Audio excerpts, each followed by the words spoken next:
এই যে কেউ আছে, আমায় কেউ হেল্প করুন না প্লিজ। আশপাশে কাউকে চোখে পড়লো না, শুধু চারদিকে ঝোপ জঙ্গল আর কালো অন্ধকার। আমার এই জায়গায় বাঁচানোর মতো কাউকে পাবো বলে মনে হলো না। ওই লোকটার কথা শুনে তখনই যদি ব্যাক করতাম তাহলে হয়তো এমন বিপদ হতো না। জানি না রনিদাকে কি জবাব দেব, আর তারপর বাড়িতেই বা কি হবে তা কে জানে। বাপরে, কেঁদো শিয়ালের আওয়াজ মনে হয়। এমন নির্জন জায়গায় এত নিশুতি রাত আমি কোনোদিন ফেস করিনি। হাঁটতে হাঁটতে চোর কাঁটায় আবার আহত হলাম। টর্চের আলো যত দূর যায় শুধু শূন্যতা আর শূন্যতা। আরে ওখানে ওটা কি? আমার সামনে উদয় হলো আস্ত একটা বিশাল ইমারত, হলুদ বর্ণের। পিছনে জঙ্গলের ফাঁক দিয়ে আলোর ঝলকানি এলো, তারপর তুমুল জুড়ে মেঘের আর্তনাদ। আবার এক ফোঁটা দু ফোঁটা করে বৃষ্টিও শুরু হয়েছে দেখছি। আর উপায় নেই, দ্রুত পায়ে ভিতরে ঢুকলাম। দালানের উঁচু উঁচু চুন সুরকি খসে পড়া থামগুলো যেন আমায় গিলে খেতে এলো। সামনে কোথাও ছোটখাটো ঝাড় লণ্ঠনের টিমটিম আলো জ্বলছে। হতে পারে এখানে কেউ বা কারা আছে। এদিকে বৃষ্টির বেগ বেড়েছে, তাতে আমার সারা শরীর ভিজে একসা। কি ঠান্ডা, মনে হয় জ্বর এসছে। ঠিক তখন চোখ গেল ডান দিকের একটা জানলার কাছে। মস্ত জানলার কাঁচটা ভাঙা। মনে হয় না এই মানুষের কাজ হবে, হতে পারে কুকুর কিংবা শেয়ালের কাজ। যাই হোক, ঠান্ডা জলের ছাড় থেকে বাঁচতে ভাঙা জানলার কাঁচ দিয়ে লাফ দিয়ে কোনো রকমে ভিতরে প্রবেশ করলাম। ঘরটা অন্ধকার হলেও হালকা আলোর একটা আভা আছে, তাতে বোঝা যায় ঘরটা বিশাল। সারি সারি চুল আর মাটিতে পুরো ধুলোর আস্তরণ ছাড়া কিচ্ছু নেই। তবে স্যাঁতস্যাঁতে গুমোট গন্ধে এই ঘরে কতক্ষণ টিকতে পারবো তা কে জানে। বাইরে বৃষ্টির বেগ আরো বেড়েছে। বৃষ্টির ঠান্ডা হাওয়া ভাঙা জানলার কাঁচ দিয়ে আমার শরীরে এসে বিঁধছে। কাঁপতে কাঁপতে ঘরের আরো ভিতরে ঢুকলাম। ঘরের কোণে অন্ধকারে কি যেন চকচক করছে, সোনালি রঙের। খুব ভালো করে চোখ দিতেই বুঝতে পারলাম ওটা কোনো রাজকীয় সিন্দুক গোছের কিছু হবে। যাই হোক, আপাতত রাতটা কাটাতে আর পোকামাকড়ের হাত থেকে বাঁচতে ওটার উপরেই শুতে হবে। শুয়ে পড়লাম। এমনিতেই খুব ক্লান্ত। সিন্দুকটাকে দেখে মনে হলো খুব পুরনো। এখানে কি থাকতে পারে? যাই থাকুক, এসব ভেবে কাজ নেই। এখন ঘুমোনোই শ্রেয়। না, ছেলে মানুষের কৌতূহলটা মনের মধ্যে চেপে বসেছে যেন। উঠে বসে সিন্দুকের হুকটা ধরে টান দিলাম জোরে। বেশ ভারী হলে ওটা খুলে গেল তৎক্ষণাৎ। মুহূর্তে যেন একটা দমকা হাওয়া আমার গা ঘেঁষে বেরিয়ে গেল। ও হরি, এখানে তো কিছুই নেই, শুধু শুধু কৌতূহল। ভর্তি ধুলো গায়ে এসে পড়েছে। এই যে শুনছেন? কে? এই যে আমি। আপনি কে? আমি এখানে থাকি। ও, আপনি দারোয়ান বোধ হয়। যাক, ভালো হলো, অনেক বিপদে পড়ে আজ রাতটা এখানে আশ্রয় নিয়েছি দাদা। দয়া করে রাতটুকু থাকতে দিন, নইলে আজ মারা পড়বো। কাল সকাল হলেই আমি চলে যাব। যাবেন কেন? এখানে যতদিন খুশি থাকুন, এটাকে নিজের বাড়ি মনে করুন। ধন্যবাদ, আসলে খুব বিপদে পড়েই। এ কি, কোথায় গেলেন? ও দাদা, গেলেন কোথায়? লোকটা হঠাৎ কোথায় উধাও হয়ে গেল কে জানে। বাইরে অশান্ত প্রকৃতির গর্জন আর এই আলো আধারিতে হৃদকম্প ধরাচ্ছে মাঝে মাঝে। ভাবলাম প্রথমবার আমার কাজ করতে এসেই বিপদে পড়লাম। হয়তো আমার ভাগ্যে ফটোগ্রাফি নেই, তাই এমন হচ্ছে। উফ, খুব খিদে পেয়েছে।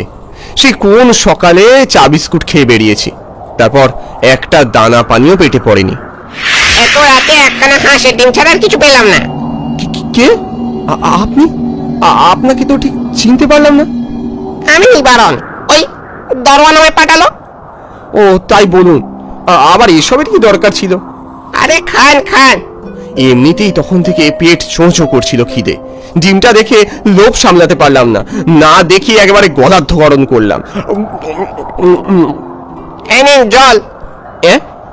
হ্যাঁ হ্যাঁ হ্যাঁ, ধন্যবাদ। এই নিন গ্লাসটা। আর একটা ঢেকুর। মানে? আর একটা ঢেকুর তুলুন। কি বলছেন? কিছুই তো বুঝতে পারছি না। এই তো লক্ষ্মী ছেলেটা। অকস্মাৎ আমার সারা শরীর কেমন যেন হালকা হয়ে এলো, যেন হাওয়ার চেয়েও হালকা। কেউ যেন একটা টোকা দিল, আমি উল্টে পড়ে যাব। সুধাকর, ও হে সুধাকর, এবার তো এসো। লোকটা যেন হাওয়ায় ভেসে এলো। আপনি? হ্যাঁ আমি। এই ওটা ধর রে। কি বলছেনটা কি? সিন্দুকটা তড়িঘড়ি ভালো করে ধরলো আরেকজন। তারপর আমার বুকে সজোরে এক ধাক্কা, আমি ছিটকে পড়লাম সিন্ধুকের ভেতর। তারপর ওরা সিন্ধুকের দরজাটাকে বন্ধ করে দিল। সব অন্ধকার। কি আশ্চর্য, এত কিছু যে হয়ে গেল আমি কিছুই করতে পারলাম না। আমার হাত পা যেন এখন হালকা হাওয়ার মতো। তবে এইটুকু বুঝলাম, এখানে চিৎকার করে কোনো লাভ নেই। জায়গাটা নির্জন, আর এরাও কোনো সাধারণ মানুষ নয়। না, এবার তাড়াতাড়ি নিয়ে চ। কোথায় যাব? কোথায় আবার? ওই যে বাঁশবনের পরে যে দিঘিটা আছে, ওখানে গিয়ে ফেলে আসি চ। চারপাশ কেঁপে উঠলো মুহুর্মুহু। মনে হলো ওরা আমায় নিয়ে রওনা দিয়েছে। আবার যে কি আনন্দ হচ্ছে না, কতকাল পর মুক্তি পেলাম বলো তো। যা বলেছিস, নে এবার তাড়াতাড়ি পা চালা চ। আচ্ছা, উড়ে গেলে হয় না? না না না, বহুদিন পর আসছি, ভালোই লাগছে, হেঁটে চ। আর এখন তো অন্ধকার, কেউ আসবে না। হ্যাঁ, যা বলেছো। এক্সকিউজ মি, আচ্ছা এখানে মানে রাজবাড়ির আশপাশে কোনো 28-30 বছরের ছেলেকে দেখেছেন? দূর বুঝাই, শুনে যান, এখানে কেউ নেই। এ কি, আপনারা তো রেগে যাচ্ছেন কেন? আমি তো আপনাদের একটু জিজ্ঞেসই করছি মাত্র। দেখুন না, এই ছেলেটা। আমাদের রাস্তা থেকে সরে দাঁড়ান, নয়তো আপনার একদিন কি আমাদের একদিন। এ কি, আপনি এই ধরনের বিহেভিয়ার করছেন কেন? হ্যাঁ, কি হচ্ছে এটা কি? এ কি ধাক্কা দিচ্ছেন কেন? আমি আপনাকে মারতে পারি বলে দিলাম। তবে রে, এই বেটার বহুত সাহস। দেখা তবে আমরা কি করতে পারি।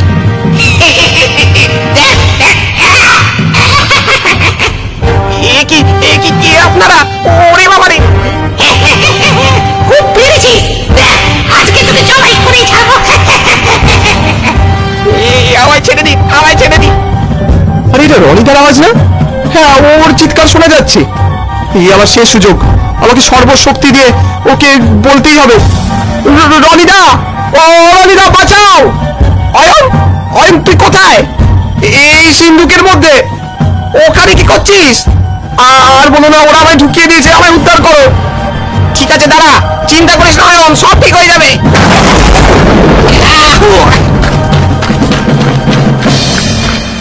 তারপর তারপর কিভাবে বাঁচালে না রনিদা? কোন রকমের সিন্দুকটা হাতে নিয়ে ওই অভিশপ্ত জায়গা থেকে ছুট দিয়ে পালিয়েছি। তারপর বাড়ি এসে তোকে সিন্দুক থেকে বের করে উদ্ধার করেছি, বুঝলি? পরে শুনেছি ওই রহস্যময় সিন্ধুকে রাজা তার শত্রুদেরকে খুন করে গুম করে রেখে দিত। হয়তো তুই ওটা খোলাতেই ওদের আত্মারা বেরিয়ে এসছে।